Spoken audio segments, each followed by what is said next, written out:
Hi everyone, welcome to Skill Inspirational Academy. So today we are going with new initiative of interviews, mock interview round with our students, where we will ask different types of questions which have been asked previously in different companies. And today we are going with F5 interview with our one of the students, Kamal. So hi Kamal, how are you? So let's go with first question. So what is the difference between SSL pass-through and SSL offloading and SSL bridging? Can you just brief me about these three things in F5 load balancer, how they works and all? Sure, sir. Let me answer that. So the question is, what is difference between SSL offloading, SSL bridging, and SSL pass-through? So this is the question which has been asked. So let me answer it. So first difference, like first you need to understand what is SSL offloading. Then you need to understand how SSL bridging works, and then you need to understand how SSL pass-through work. So let me go one by one. So number one, like what is SSL offloading? So question was what is difference between SSL offloading, SSL pass through, and SSL bridging. So if I talk about SSL offloading, we have a client, we have F5, and we have server. Let's say I am taking one server. So SSL offloading generally means that your client to F5 session is encrypted. So it gets encrypted using your SSL profile, which is called client SSL. But your F5 to the server session is unencrypted, which means it is plain text and it's not using any profile. So that is what is called SSL offloading. So I hope everyone is clear like how to answer this question. Now another term which my colleague has asked, what is SSL bridging? What is the concept of SSL bridging in F5? So SSL bridging, if I talk about SSL bridging, we are taking the same picture, which is client and F5, then we take server. So in this, both your client to F5 is encrypted and F5 to the server is also encrypted. So the difference between SSL offloading versus SSL bridging is in SSL offloading, your client to F5 is encrypted, but client F5 to the server is unencrypted. But here, your end-to-end session is encrypted. I hope this is clear. Let me show you also, like I will also show you like how we can apply. So we use here client SSL profile, and here we are using server SSL profile. So which means first the traffic which is coming from client to F5, it is encrypted down. Now F5 receive this traffic, he will decrypt it, and after it he will again re-encrypt the traffic by using the SSL server certificate or server keys, and it will send that data towards the server, right? Correct. Okay. So this is how it works. Now another term which is remaining is what is SSL pass through. This is very important term. Generally people know about SSL offloading and SSL bridging, but another terms which comes in picture is SSL pass through. So I'm just drawing another picture which is client, I have F5 and I have server. In this case guys, what it will do is your end to end session, this one is encrypted and this is also encrypted. But here customer wants to encrypt end to end, right? When I say end to end, client to F5 and F5 to the server. But it will not use any client SSL or server SSL profile. It means everything will be offloading on the server, but customer wants it to be pass through. Pass through means your client to F5 would be encrypted, F5 to the server would be encrypted, but your F5 will not decrypt or encrypt. It will just pass the traffic which it receives. Let's say it receives 443 traffic on F5, then it will be transferred to server directly. Decryption or encryption would not be done on F5. In that case, how F5 will scan that traffic for threats, and if there is any kind of malwares inside that particular traffic, how it will basically protect in that So case? that is very good question. So in SSL pass through, there is no way to open your HTTP traffic. So in that case, SSL pass through, we cannot use HTTP profile. So if F5 does not have HTTP profile attached, it cannot open the packet. In this case, it will just load balance traffic based on TCP layer. Which means we will not it will not able to inspect that traffic for threats and other things, right? Right, it will just it receives the traffic and it will just forward it Okay, got it. only at TCP level because it does not have HTTP profile mechanism. Got it. Yeah. And no layer 7 features can be used without HTTP profile because if F5 cannot open the packet, how it can detect it? Okay. So can you just tell me some use cases where we will use this SSL pass through? Because in this we are just putting some extra load on the servers, because that's and servers also needs to decrypt the traffic. So so the thing is they will basically that need some CPU, and we also need some kind of SSL decryption functionality on the end server. So generally, yeah, that's very good question. So generally, this is used only when we just want to use, you just do not want to use HTTP profile. You don't want any layer 7 features, but your customer want just to encrypt and decrypt on server. In that case, we can use that. I agree that there will be load on server, but sometimes they just want F5 to be used as a layer 4 feature. They don't want to use it as a HTTP layer, but they want traffic to be encrypted. So that's the use case.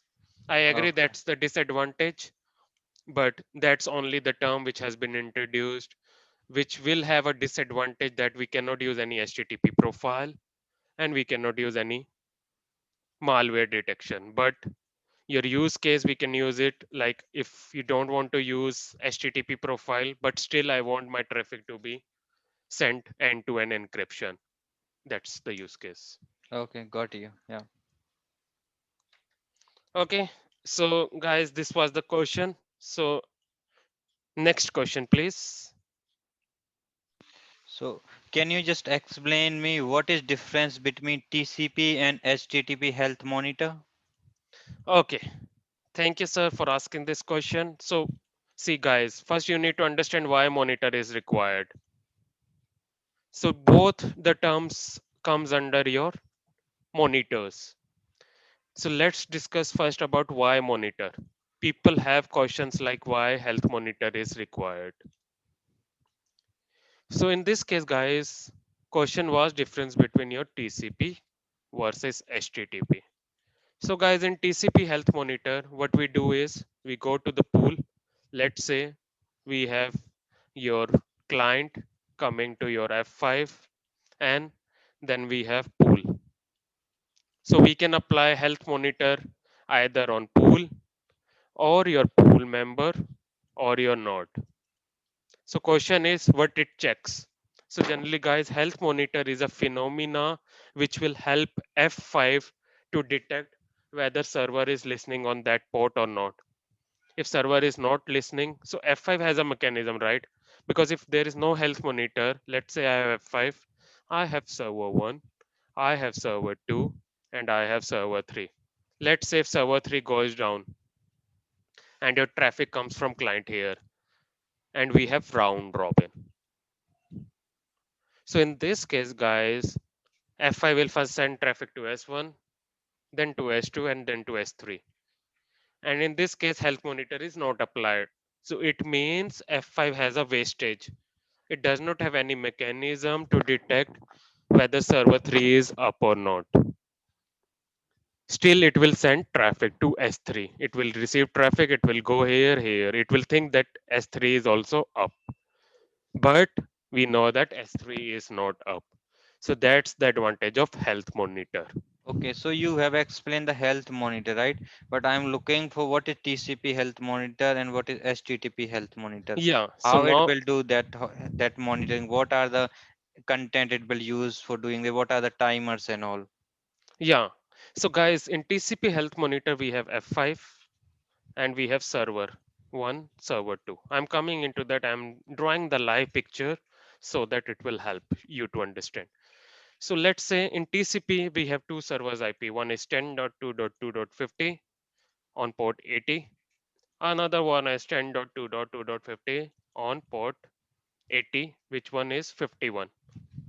So F5 in TCP Health Monitor will check whether this server is listening on port 80 or not. If this server is listening on port 80, F5 will mark this server up, this server up. So And actually, how F5 will check what kind of payload it will send so toward it that will, server? in this case, it will have interval versus timeout. So there are two mechanisms. Let me show you practically. So when we go into F5, so let me go to F5. In this case, what happens generally is when you go to local traffic monitors tab, so there is a mechanism which is called TCP. Let me show you how it checks. So can you see this? We have interval and timeout settings. So in this case, there is a default mechanism. When you apply TCP health monitor, it will keep sending after 5 seconds. Timeout is 16 seconds. So here F5 will keep sending props each 5 second. First 5 second, it will say, it will check using telnet mechanism. So the mechanism which was is used, like if you want to troubleshoot why TCP health monitor is not up, so it will do, you can do telnet on port this with telnet 80. So if it's listening, then it will make it up. If it's not, then it will make it down. So Okay, got you. inside mechanism, it's using telnet. Like we have ICMP health monitor. In that case, it will send ICMP echo and ping messages. But in Okay, TCP, it will check your services port, whether service is using telnet mechanism. so it will use the application telnet in a backend for Right, that. Yes, right. I'm looking for that. Okay. So next question. So you have questions regarding Yes, it, TCP health yeah. monitor versus HTTP. Yes, yes, right. So next question is, guys, what exactly it does in HTTP? What exactly is HTTP health monitor? So let me show you by practical example. So in HTTP health monitor, we have client, we have F5, and we have two server, which is 10.2.2.50, and one is 10.2.2.51. In that case, sir, generally it will check when I go to F5. I will show you practically. You go to health monitor and let's go to HTTP. So guys, when you go here, let me configure one new HTTP. I will tap HTTP health monitor skilled. So if I select here health monitor as HTTP, what's the mechanism? So guys, in this case, generally it will check your send and receive string. So HTTP health monitor will check your content. Let's say I say that I need to test like whether this server has this directory or not. Let's say if I check about HTTP health monitor, in this case, generally people ask about what is send string and receive string. So based on that, it will check content. So let's take an example about send string and receive string. So guys, in this case, let's say I need to check whether temp folder is present and it should receive 200. Okay, or let's say receive. So in this case, in TCP, it was checking just whether server is listening on port this or not. But in this case, it will check, it will send your HTTP request and it will check whether this directory exists on your server or not. If this Okay. directory exists, let's say if I want to check index.html page. So there should be some get mechanism, right? Yeah, it's a get to some check. method of Yeah, HTTP it will to. use get and post or any method to check, and it depends on this. If receive string it receives okay, then it will mark it up. Okay, so you mean say, like if we mention here slash index.html, so it will just look for that particular file available inside that server or not in appropriate directory, and also if it will receive a HTTP code bit 200, which means that a string is available over there and that server is up, right? Correct. Okay, Agreed. got So you. Yeah, that is why it is called content check monitor. got it. Yeah. Yeah, now can you Okay. move on to the another question, which is what is the difference between node and pool members? Yeah, this is okay. So can you just repeat the question? What is the difference between node and pools actually, pool member? Okay. So guys, there are three terms which is required in this term. So when you create a virtual, like you have an F5. So F5 has three terms. One is VIP, one is node, one is pool member. So in this case, difference between node and pool member is generally it comes under. So node, when I talk about, let me draw up topology. Generally, I refer by topology and give the interview. So let's say I have client and I have F5 and I have server one. So what is the node here? So node is a IP address. So it's generally called, that is if I draw a picture, in that case your IP address, let's say 10.2.2.50. So that is called your IP address of your backend server. So that represent your node. It's just a physical IP address of your application server behind F5. That is called node. And next question was what is pool member? So pool member generally is a combination of your IP address plus port. So if I draw picture, it's just your IP address plus port. So here So we can only able to use IP address or we can also use here FQDN. yes, you can use FQDN based also pool members. In Okay, that case, your F5 should have connection with your DNS server. okay, got you. So node is just, if I talk about node is just IP address of your server. Okay, That's it. fair enough on that actually. And your pool member is combination of IP address plus port. Okay, got you completely. Any other thing on this? No, actually, I'm okay with that. Now, just move towards the another question. So, can you just put some lights on what is standard virtual server and what is forwarding virtual server? Yeah. So you need to ask like what is difference between standard virtual server Yep, yep, and versus what was that forwarding. yeah, forwarding virtual server. Okay, sure. So guys, when we talk about standard virtual server, in that case, when let me show you through picture. So when you go to the virtual server and you create your virtual server, you need to define different things. Like can you see this type standard and forwarding? So now the question is what is the exact difference between your standard virtual server versus forwarding? So in standard virtual server, when I do this, so standard virtual server is nothing, but it's a combination which is acting as a full proxy model. When I talk about client, then F5, then virtual server. Here it's called virtual server, here it's called backend server. So in this case, guys, if I talk about standard virtual server, so standard virtual server is a normal virtual server where F5 is acting as a full proxy. So where you can build two connection. One is client to F5 and where you can use F5 to the server. So in this case, when I talk about TCP connection, from that you will able to understand. So standard virtual server will just send client traffic to the pool and then it will send traffic based on load balancing algo to the server. That is called standard virtual server. So in this case, it will be acting as a full proxy model. So you will assign some TCP profile. You can assign your HTTP profile so that to detect traffic. Okay. So in this case, there will be two sessions, three-way handshake. One is between client to F5, SYNAC, and acknowledge here. Once it's done, then it will choose your pool member. Then it will build three-way handshake with that.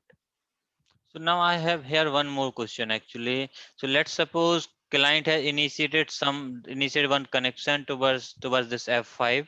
So let's suppose he is just trying to access abc.com, which is the website which is hosted on that server, right? So the thing is when that particular user or client initiate that request, so first he will complete the three-way handshake with this particular F5, right? And Correct. after that client will send HTTP get packet, right? The first Correct. packet, right? And then only F5 will start the TCP3 handshake with the server. Correct. So Or basically, once client handshake is completed, so F5 LTM will wait for the data packet from the client before selecting a pool member. So okay, it will wait for HTTP get from the client. Then once F5 acknowledge that, after that only big IP will choose pool member. That okay, is got very you, important. got you, yeah. That's an important.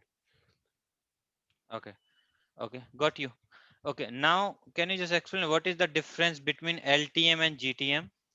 So before that, there is one forwarding IP. So forwarding IP virtual server, what does it mean? So in that case, it will be just acting as your router. In that case, so what is the use case? So use case for forwarding virtual server, which is asked in every interview is what is forwarding virtual server? So in this case, guys, when we have client, we have Palo Alto,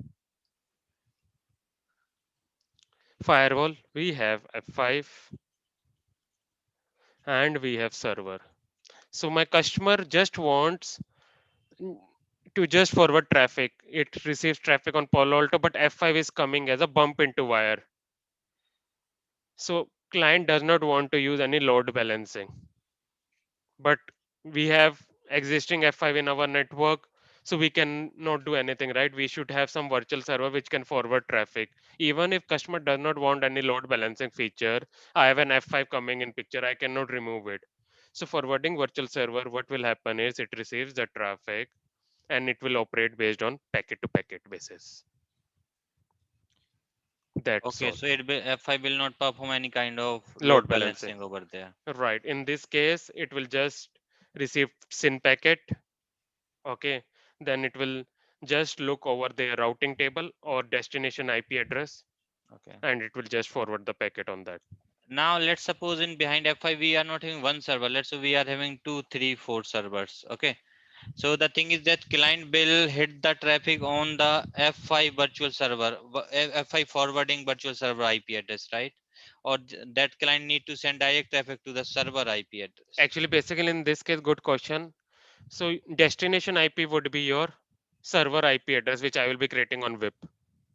So we Okay. cannot use multiple pool members here Okay. So because that kind forwarding. of scenario is beneficial to the customer if we are having any kind of SNMP server, if that server wants to fetch some information Yeah, from we can do, our or end even server, if right? you're right.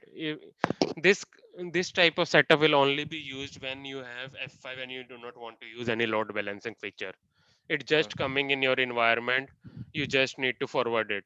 So Okay, basically, got it it. will just forward the packet based on your next hop IP address specified in the client. So that's Okay. what it looks over. Okay, got it. Yeah. So that is same concept which is used basically when we talk about bump in wire or virtual wire concept in Palo Alto. Okay. It's a transparent Right. transparent deployment kind of So it's model, just right? acting as a routing or Okay. a router, you can say. It will just see the traffic and it will forward it. Okay. Okay. Okay. Now, what is the difference between LTM and GTM? And- Okay. So see guys, let me draw a table where we will define difference. So guys, LTM, first of all, you need to understand what is LTM. By the name, it is called local traffic manager. And your GTM is global. traffic manager. So by the term, if someone asks you this question, it, by the term it means LTM is just doing load balancing. Suppose I have a data center DC1. So local means it will just load balance on one data center. So client receive traffic, it will only do load balancing based on one data center, one DC. That is why it's called local. And GTM is acting as your DNS solution. LTM is acting as a load balancer. So it is called server load balancer. But it is not acting as a DNS solution. So GTM is called Global Traffic Manager. So if I talk about GTM, it performs name to IP resolution. First difference is that. But in this case, it will just use as a server load balancer. LTM will not perform any name to IP. Another difference, if I talk about GTM versus LTM, let's say I have US data center and I have UK data center and I have client and I have F5. So F5 is connected to US and UK. So in that case, suppose if client is sitting at US, so I want US data center request should go to USDC. So in that case, your LTM cannot do because LTM is called local. It can load, it can only load balance application on a single data center which is present locally. But I want some global load balancer. If I receive request from US, it should send to US data center. If I receive request from UK, it should send to the UK data center. So that's where which is called global. So it will load balance your request between data centers. Okay. It's a similar kind of service which we are having into AWS like Route 53. Correct. That Okay. is excellent. That is also an same feature which is called. Okay, so if we want, we generally it's a global service, and we will have a multiple regions across the globe. We have hosted our servers, then we will use this Route 53. Okay, okay, got you. Yeah. So this is what is the difference between your LTM versus GTM.